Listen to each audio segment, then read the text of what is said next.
Today I'm going to tell the story about Pollyanna.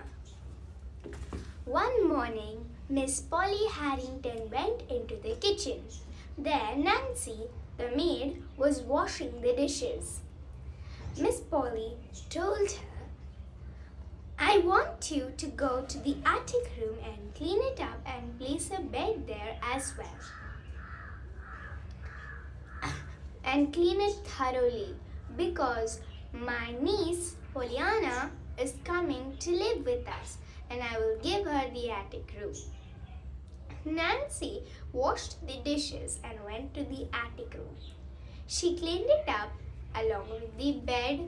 She placed the bed and said, "Oh, among all of the big rooms in this big house, how could Miss Polly Harrington choose this room for her only niece?" She was thinking while cleaning the room. She felt terribly sad. Then she went down to the garden to see old Tom.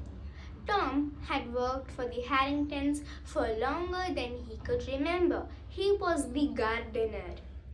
She went and sat with him. He said, "What? A little girl is coming to live with us? It must be Miss Jenny's daughter." "Who's Miss Jenny?" asked Nancy.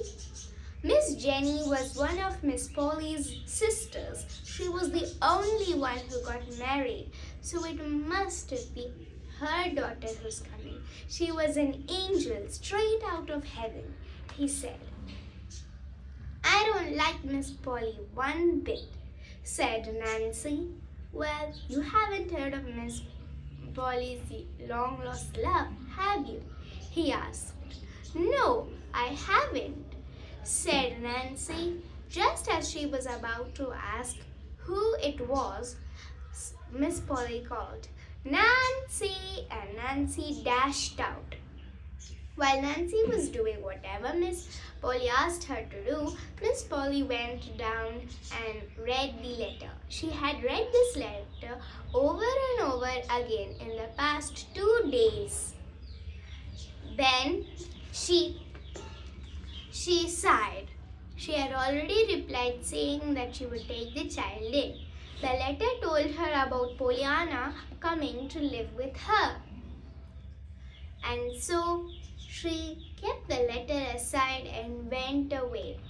She was thinking. It had been so long since Jenny left home. She was just 15 years old then. Now she was 40 years old. Those 25 years had brought her a lot of changes.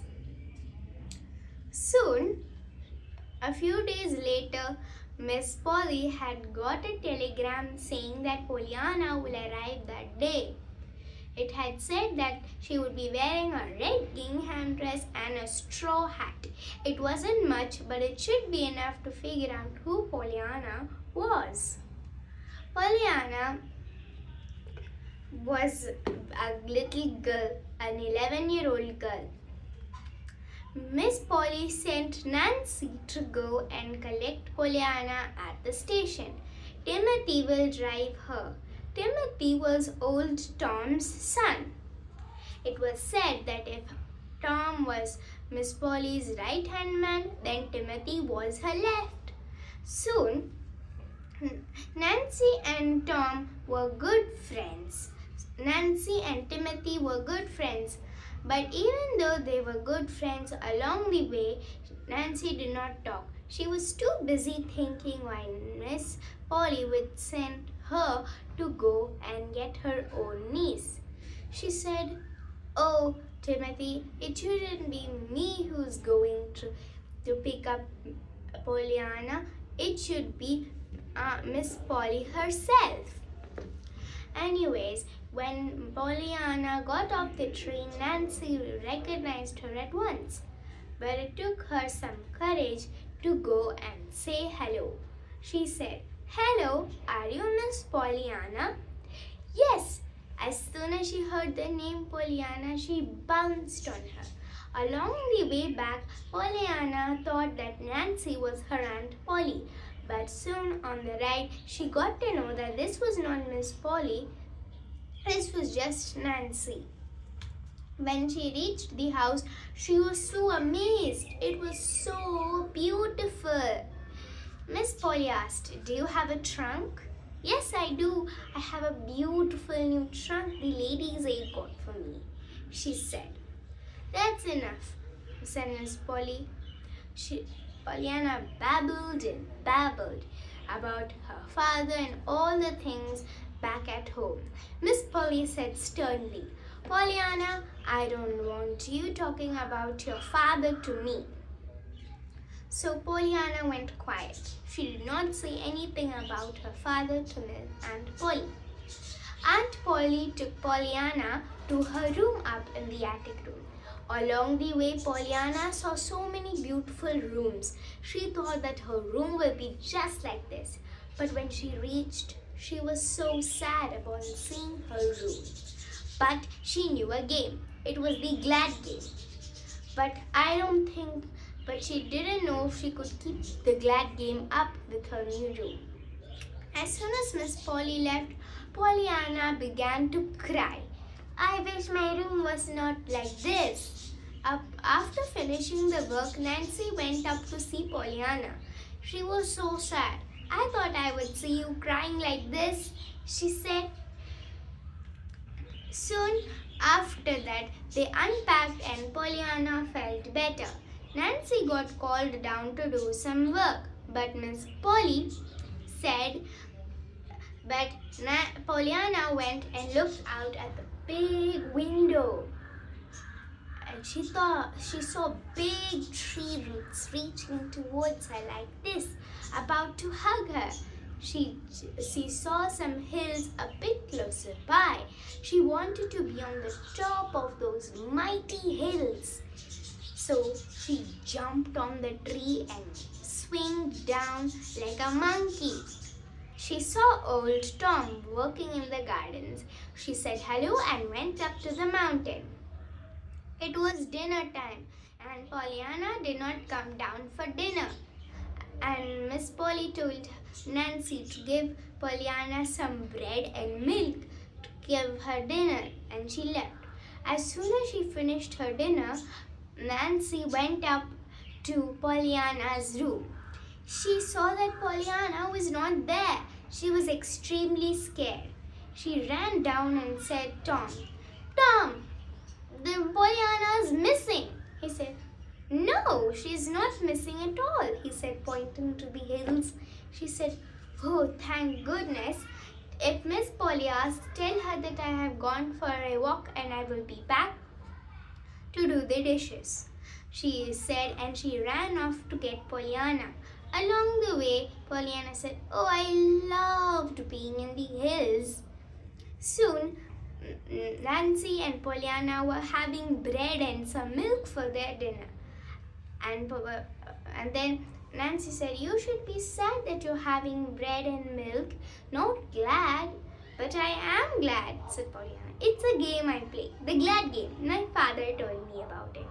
And I can't wait to tell Aunt Polly about my today's adventure." No, you can't do that," said Nancy. "Oh, but why not?" asked Pollyanna. "Because your aunt is in a very bad mood today because you were late for dinner. So I would not tell her." "Okay," said Pollyanna. Soon she went to talk with her aunt again. Her aunt said, "Pollyanna, that's enough talk for your day. Go to your bed and sleep." Pollyanna went up to her bedroom to sleep. But it was so hot and boiling in the room because the window sheets had not arrived yet. So she saw the sun parlor's roof from her window. She wanted to be on top of the roof.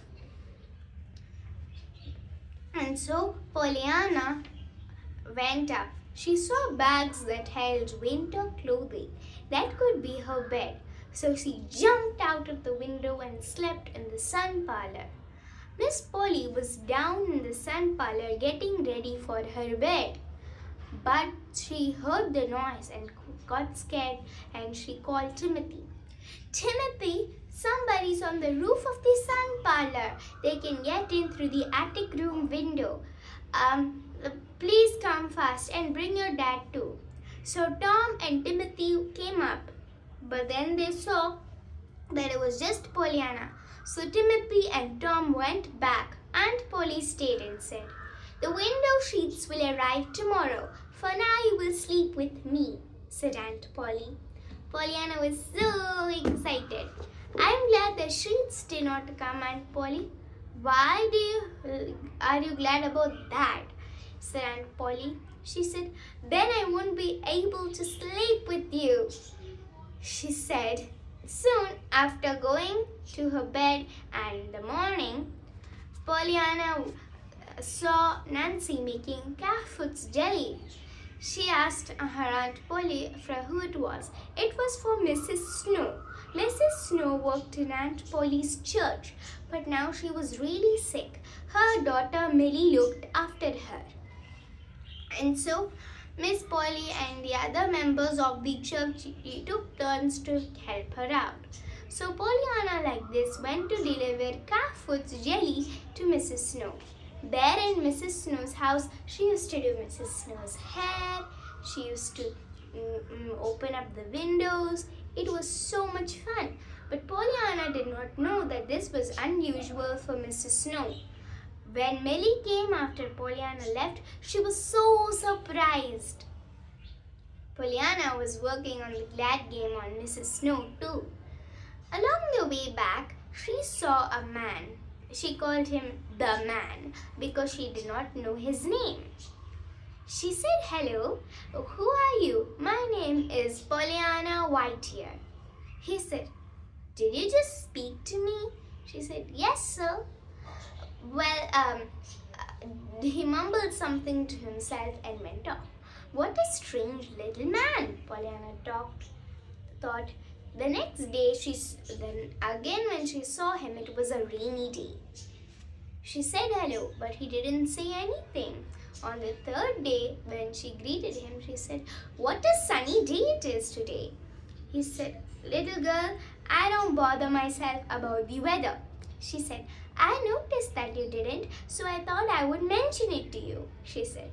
The man mumbled something and went off. On the fourth day, when she greeted him, he said, "Hello, before you talk to me, I want to tell you how beautiful the weather is today." "I know, sir. I don't need you to tell me."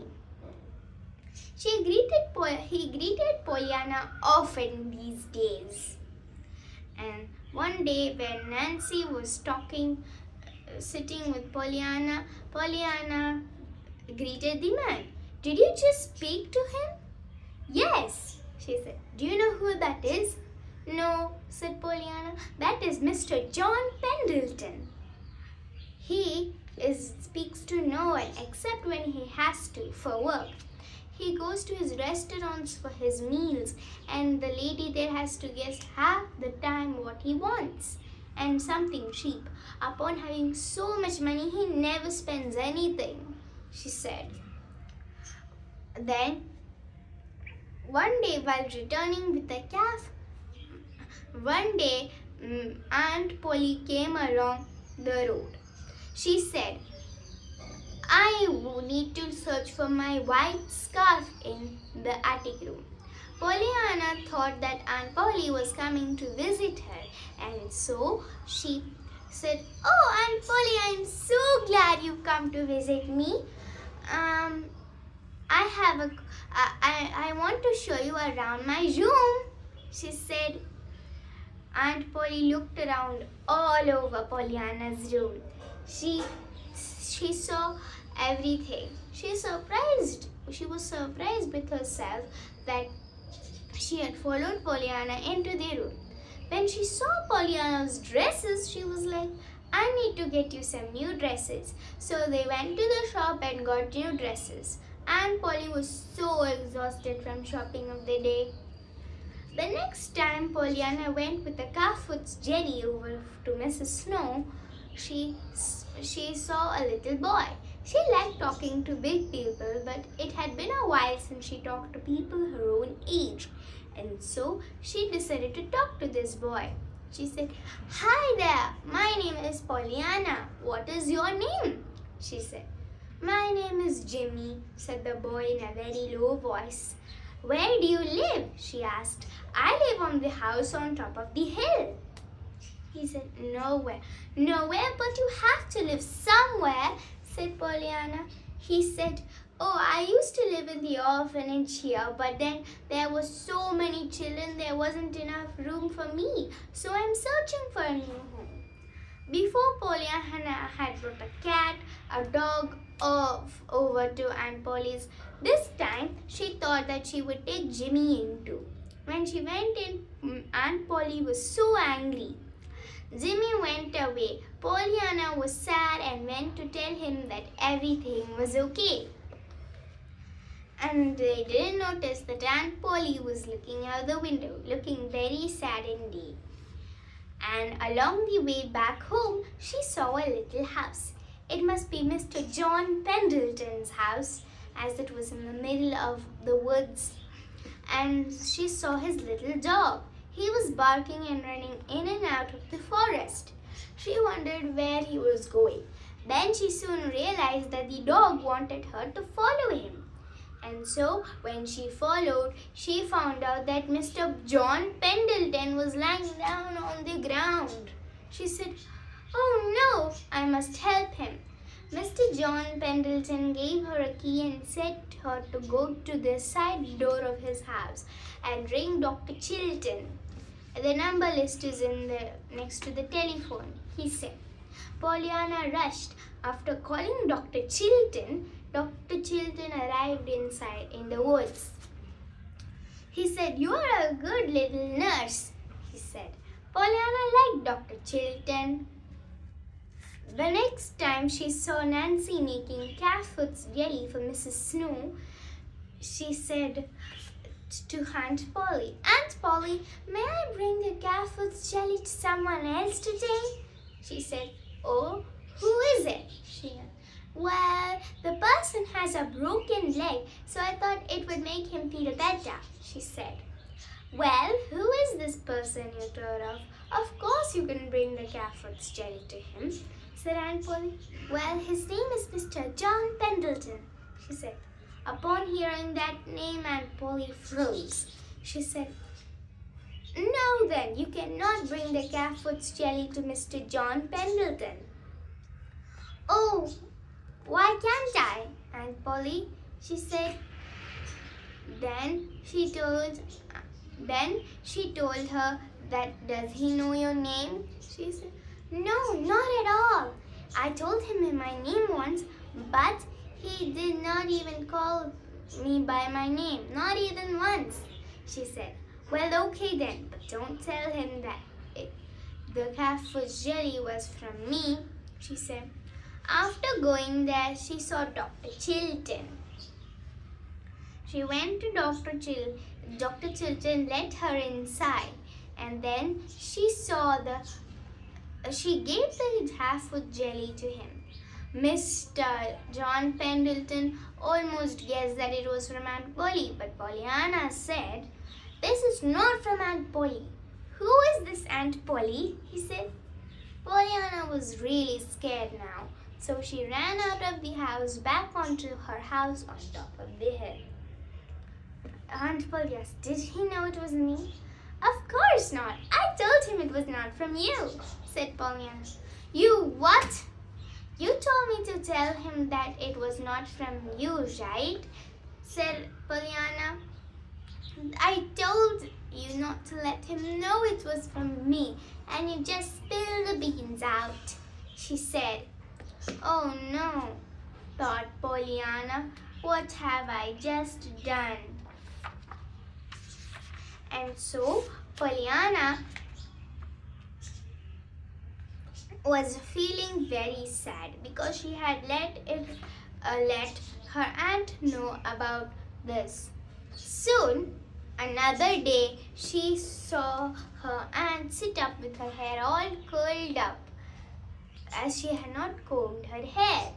She said, Aunt Polly, your hair looks so beautiful. I like it, she said.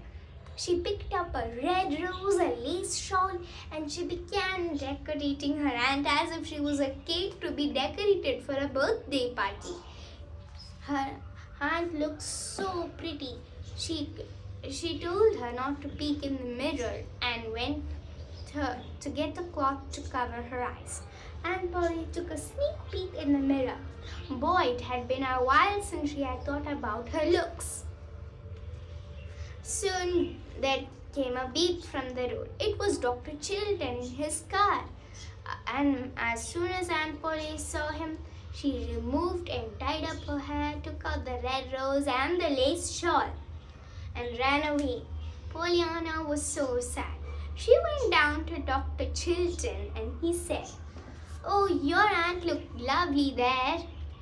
"Oh, yes, I know," said Pollyanna, "but it wasn't your fault you saw her, right, Dr. Chilton?" She asked. "Oh, yes, Mr. John Pendleton wants to see you." "Oh, really? Does he? What a surprise!" So she got in the car and Dr. Chilton brought Pollyanna all the way back to Mr. John Pendleton's house. I'm just gonna call Dr. John Pendleton John. So once she reached there, Mr. John Pendleton greeted Pollyanna with a smile. He said, "I'm so sorry I greeted you like that. I will never ever do that to you again," he said. "Once I thought I would never want to see you again, but now I want to see you every day. Will you please come to my house every day?" He said, "Yes." Once Pollyanna and Nancy were sitting together. Nancy said, "I got it. Mr. John Pendleton was a long-lost love of Mrs. Polly. Tom told me that her long-lost love lives right here in this same town," she said, after hearing Pollyanna say that to make a house, you need a woman's heart and hand or a child's presence, she said. And soon, Pollyanna thought that this was great. When she reached the house next time, Mr. John Pendleton told her that he wanted to adopt her. She said, "Oh, great, then me and Aunt Polly can come here too," she said. "Aunt Polly? Oh, why in the world would you want Aunt Polly here?" asked Mr. John Pendleton. "Well, Miss Polly was a long-lost love, wasn't she?" she asked. "Oh, no. You've got a big mix-up here." Pollyanna had told Dr. Chilton about it. "Well, it's not my fault," she said, and soon she learned that it was Jenny, Pollyanna's mother, that was his long-lost love. And soon Pollyanna had rainbows. She went to Mr. John Pendleton's house. She said that she wished she could live in rainbows. He did a sort of coin twisting thing and made the whole room light up with colors.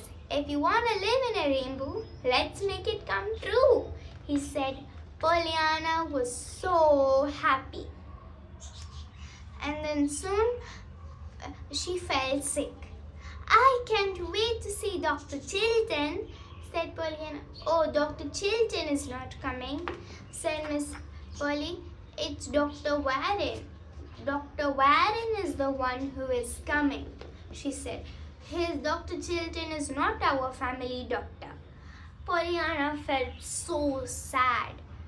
She said, then Aunt Polly told her that if her cold doesn't get better tomorrow morning, she has to see Dr. Warren. And luckily, Pollyanna's cold went away. And soon Pollyanna got admitted in a school. Do you know, all this time she had a whole routine fixed of music lessons, sewing classes, and the afternoons left on for living, as Pollyanna called them. Nobody knew why Aunt Polly left the afternoons off for Pollyanna. Oh well, then one day while coming back from school, nobody knew why and who it was to blame. But when Pollyanna came home, she was found blood, scars, and a huge cut on her head. Nobody knew who it was to blame. And Pollyanna was so sad. When she woke up, she said, "Oh, Aunt Polly, why is everybody here? Let me sit up." She tried, but she said, "Oh, Aunt Polly, I can't." "Oh, it's okay, dear. The doctor will come in soon." And did Dr. Warren come? Yes, he did. He told them to get a big doctor. They were a big doctor from New York to come and see Pollyanna. But the doctor said that Pollyanna will never be able to walk again. But they didn't realize that Pollyanna was not sleeping and the door was open. Pollyanna was so scared after that. So she started crying. When Aunt Polly came back, she said, "Oh, why are you crying now?" Pollyanna had visitors, many visitors. First, it was Mr. John Pendleton, Millie, Mrs. Snow's daughter, and they were just the first of the many.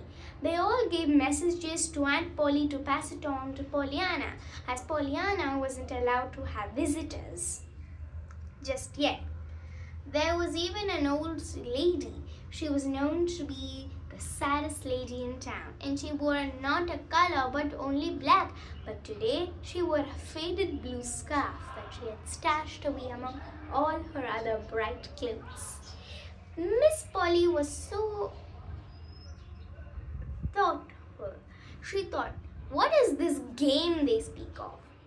So she went over to Pollyanna and asked. Pollyanna wouldn't say, and so she went over to Nancy. Nancy explained her all about it, and Miss Polly got to know that's the reason Pollyanna won't tell her about the game, that her father was involved in it.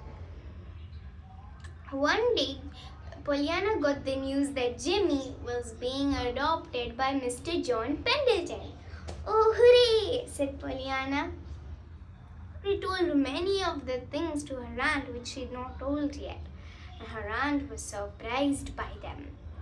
When one day while Jimmy was crossing the room, Mr. John Pendleton, he heard Mr. John Pendleton talking to Dr. Chilton on the phone. He heard that Dr. Chilton knew a friend who could help Pollyanna get better, but Aunt Polly just wouldn't let Dr. Chilton into the house. Oh no! He ran straight away to the house where Pollyanna was, the house on top of the hill. There he said, "Oh, Mrs. Polly, I want to tell you something." Miss Polly thought it had been Pollyanna. Now that Pollyanna was a bit better, she told Nancy to go tell him that he may see Pollyanna if he liked. But he said clearly, "No, I want Mrs. Polly." And so Miss Polly came out in a jiffy. Jimmy told her that Dr. Chilton could make Pollyanna feel better. She was surprised, and soon Dr. Chilton was escorted here. A big doctor came along and he said, "Oh, I know that we can make Pollyanna feel better, but she should get admitted in the hospital." And they did. And soon there was a letter from Pollyanna. She wrote, "Aunt Polly, I can't believe it. I'm so happy. I just walked 6 steps. Can you believe it? 6 steps. I would love to walk everywhere I go and not a single ride I want. And plus, I want to tell you something. It was so nice of you and Dr. Chilton, Uncle, to come and get married right in front of my bed. It was the first wedding in the whole hospital. might be the only wedding. People are still talking about it here. Hope to hear from you soon. That's what was written in Pollyanna's letter. This is all about the book. Pollyanna, thank you.